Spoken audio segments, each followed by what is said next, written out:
Kagulat World.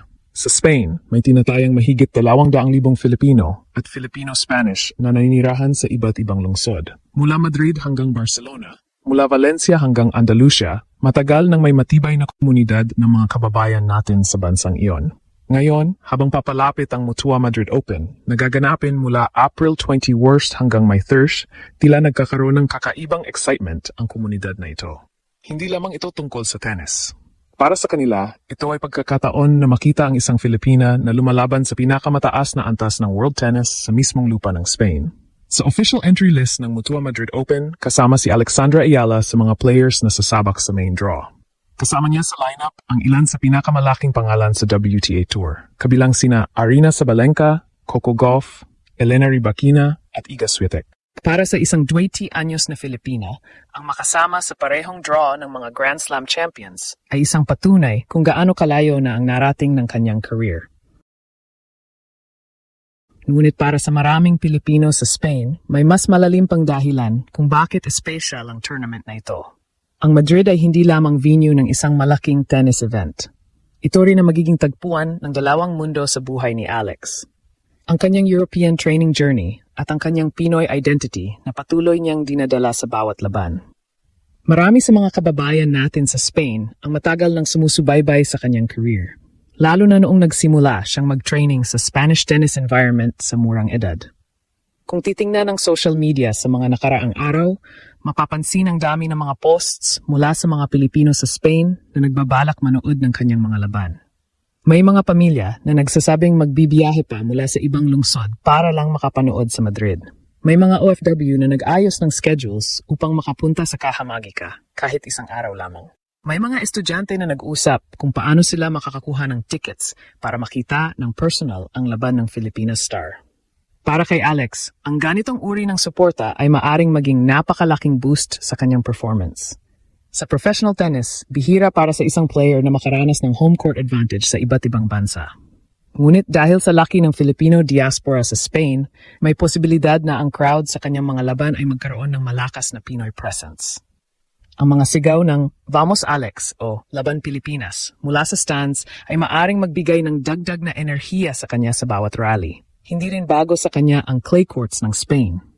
Sa katunayan, malaking bahagi ng kanyang development bilang tennis player ay naganap sa mga clay courts ng bansa. Ang kanyang training sa Rafa Nadal Academy ay nagbigay sa kanya ng matibay na pundasyon sa clay court tennis. Isang surface na kilala sa makahabang rallies, matinding physical battles, at strategic shotmaking. Nung nakaraang taon sa Madrid tournament, nakakuha na si Alex ng mahalagang karanasan sa main draw.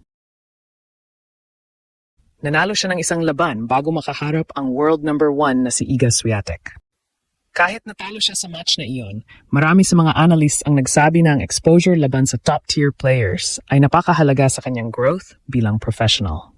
Ngayon, pagbalik niya sa Madrid sa 2026 edition ng tournament, mas marami na siyang dalang experience. Sa nakaraang mga buwan, nakapaglaro siya sa iba't ibang high-level tournaments at nakapagtala ng ilang impressive performances laban sa ranked opponents. Kahit may ilang early exits sa kanyang clay swing, malinaw na ang bawat laban ay bahagi ng kanyang proseso ng pag-improve. Ang Mutua Madrid Open ay isa sa pinakamahalagang stops sa clay season bago ang French Open. Dahil ito ay isang WTA 1000 event, malaki ang puntos at prize money na nakataya. Para sa isang player na nasa paligid ng top 50 rankings, tulad ni Alex, ang isang deep run sa tournament na ito ay maaring magdulot ng malaking pag-angat sa rankings. Ngunit higit pa sa rankings at points, ang tournament na ito ay maaring maging simbolo ng koneksyon sa pagitan ng Filipina star at ng global Filipino community.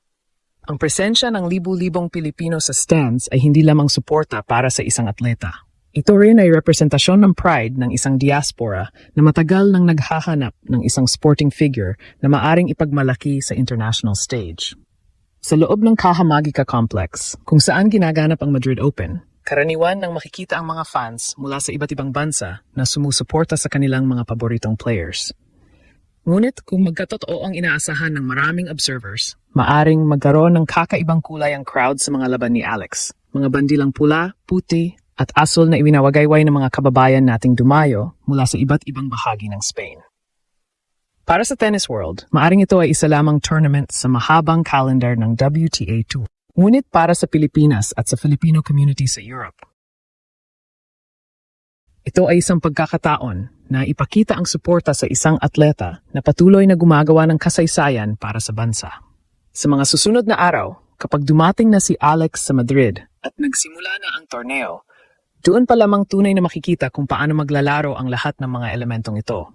Ang kanyang preparation, ang kanyang clay court skills, at ang lakas ng crowd support mula sa mga kababayan. At kung sakaling magkaroon siya ng isang breakthrough performance sa Madrid, maaring maging isa na naman itong chapter sa patuloy na pag-angat ng isang Filipina na unti-unting kinikilala ng buong tennis world. Sa gitna ng libo-libong fans sa stands at milyon-milyong nanood sa buong mundo, ang bawat punto na kanyang ipapanalo ay magiging paalala na ang pangarap ng isang batang Pilipina ay kayang makarating sa pinakamalaking stage ng global sports. Sa ngayon, nagsisimula pa lamang ang paglalakbay na iyon. Ngunit habang ang eroplano mula Germany patungong Spain ay naghahanda ng lumipad, isang bagay ang malinaw. Sa Madrid, hindi lamang si Alex ang lalaban. Kasama niya ang buong suporta ng isang komunidad na handang sumigaw para sa kanya sa bawat laban. Kung susuriin ang paparating na kampanya ni Alex sa Mutua Madrid Open, may ilang mahalagang factors na maaring magdikta kung hanggang saan siya abot sa torneo. Una sa lahat ay ang kondisyon ng court sa Madrid. Kilala ang tournament na ito sa unique clay conditions dahil sa mataas na altitude ng lungsod. Dahil mas manipis ang hangin, mas mabilis ang takbo ng bola kumpara sa ibang clay tournaments tulad ng Rome o Roland Garros. Para sa isang left-handed player tulad ni Alex na gumagamit ng heavy topspin at mabilis na court movement, maaring maging advantage ito kung makokontrol niya ang timing ng kanyang ground strokes. Isa pang critical factor ay ang kanyang mental recovery mula sa mga nakaraang matches sa clay swing. Ang mga early exits sa mga tournaments bago ang Madrid ay maaring tingnan ng iba bilang setback. Ngunit sa professional tennis, madalas itong nagiging learning stage. Sa ganitong level ng kompetisyon, mahalaga ang mabilis na adjustment, lalo na sa pagbabago ng surfaces at playing conditions. Kung magagamit ni Alex ang mga lessons mula sa Stuttgart at iba pang preparatory tournaments, posibleng makita ang mas confident na bersyon ng kanyang laro sa Madrid. Mahalaga rin ang crowd factor. Ang presensya ng malaking Filipino community sa Spain ay maaring magbigay ng psychological boost sa kanya sa bawat laban. Sa tennis, kung saan madalas mag-isa ang player sa court, ang malakas na suporta mula sa stands ay maaring magbigay ng dagdag na momentum sa mahabang rallies at crucial breakpoints. Sa kabuuan, ang Madrid tournament ay hindi lamang tungkol sa resulta. Para kay Alex, ito ay mahalagang yugto sa kanyang development bilang consistent contender sa WTA Tour at isang pagkakataon upang ipakita na kaya niyang makipagsabayan sa pinakamalalakas na player sa clay season.